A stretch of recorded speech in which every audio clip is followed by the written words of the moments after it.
This is the build on the Avro Lancaster in the Tiger Force scheme made by Airfix. This tooling was made in 2012 by Airfix. It is still in use today and they are still making models with it, and in my opinion it's pretty poor. I will come on to that later on.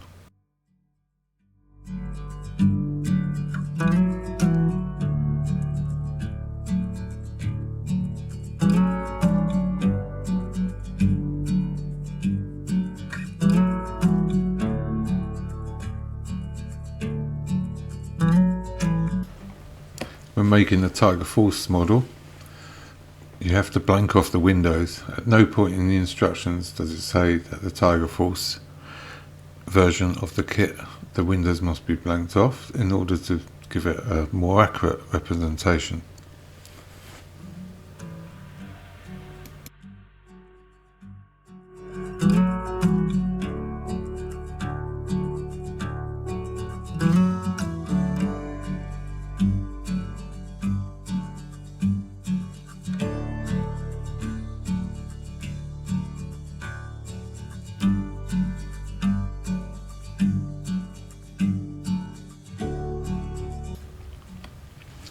I laid a coat of flat black down in the fuselage halves, basically as a light block and base for colour.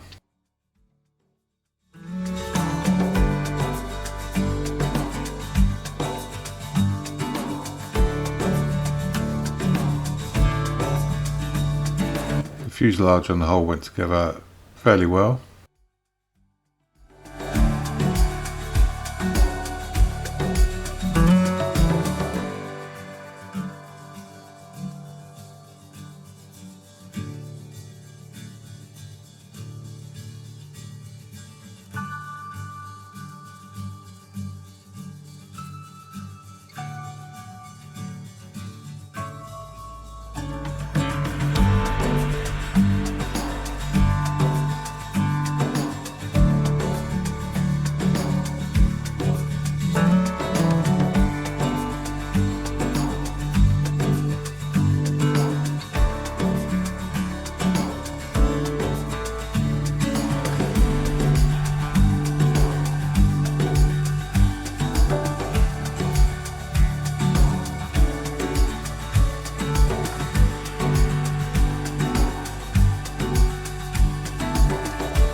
Don't actually show the assembly of the Bombay doors because I'm having those closed, but there were problems doing that with warpage on the plastic, and from what I can gather that is not an uncommon problem with this kit.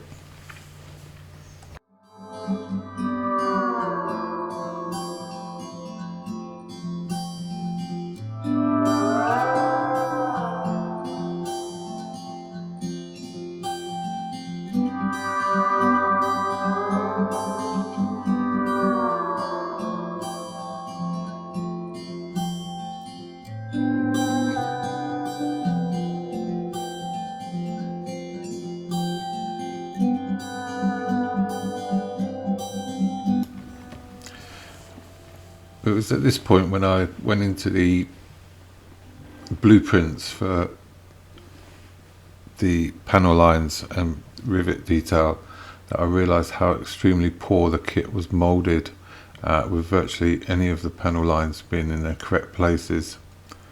So I chose to scribe in and fill the inaccurate ones and put in the new ones and put in the markings that were needed, and this was quite a time consuming process.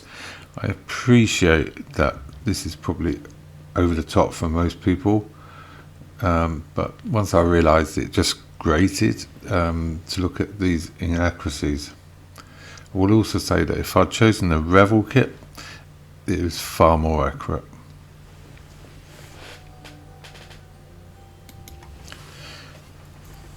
Also, I'd like to point out this was my first time scribing and riveting.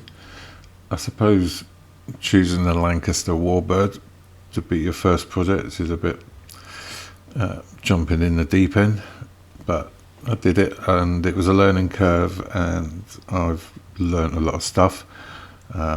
And one of those is that the trumpeter riveting tool is not very good. So I've upgraded my riveting tools and so on. Anyway, pressing on, we're on to doing some marbling. Although the plane is white, obviously if you just paint it white, it's going to look like a lump of plastic that's been painted white. So you need to do some enhancement in order to bring the model to life. And so here I'm just doing some camo mask and marbling with white paint. And then when I did the white coat, I put some flat flesh colour into the white to warm it up. It was about, I think it was about 10%, and then just lightly put on some coats of that. Here I was just scribing out a template because the shape around the engines on the camouflage is tricky, so I wanted to have a uniform shape.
So here I'm putting on some exhaust stains. I've never met such a contentious issue. The amount of opinions on these exhaust stains on the Lancasters and what engines they're on and what engines they're not on. I've done a lot of research into this plane now, and I'm very happy with the final model and how the engine stains are as to being accurate. Now I use this Flores wash on the plane and put too much on in one go, and you should do a wing at a time really and then take it off. So the more keen amongst you would have noticed that actually at this point the roundals have got smaller and the exhaust stains are greater, and that's because I realised that the Airfix roundals are far too big, they're way out of proportion. So I ended up taking them off and putting on the correct size, and as a result of that I had to just cover up a couple of bits of sanding that I did, which is why the exhaust stains are a little bit heavier. Anyway, thanks for watching. Hope you enjoyed it. Enjoy the outtake.